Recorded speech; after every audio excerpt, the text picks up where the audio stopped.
Babe, sorry ha. Medyo mahaba lang yung pila sa CR. It's okay. Order na tayo. Sige. Stoy, order na kami.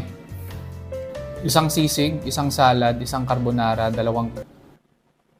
Hindi mo ba isusulat yung order ko? Sige lang po. Magaling naman po ako sa listening skills at saka sa memorization skills. O sige nga, ulitin mo lahat. Babe, Hindi, nagmamagaling eh. lahat po? Sure? Lahat! Sige, kayo bahala.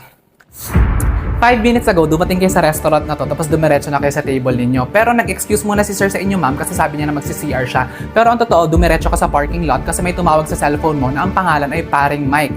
Pero nagtaka ako, ma'am, kasi Paring Mike yung name, pero babae yung boses. Ang sabi ng babae sa phone, "Love, saan ka na?" Tapos ang sabi niya po, "Love, nakipag-meet lang ako sa ex ko for closure." Tapos ang sabi po ng babae sa phone, "Okay, love, please don't forget about our dinner later." Tapos ang sabi po ni sir, "Okay, love, pero ano ba muna yung lunch ng bebe ko?" Tapos ang sabi po ng girl sa phone, "Eto yung paborito kong Lucky Me Go Cup in seafood shrimp tonkotsu flavor." Pinagsamang intense flavors kasi to ng shrimp at pork bone broth. Ang dali pang i-prepare dahil nakahalo na ang seasoning sa loob ng cup.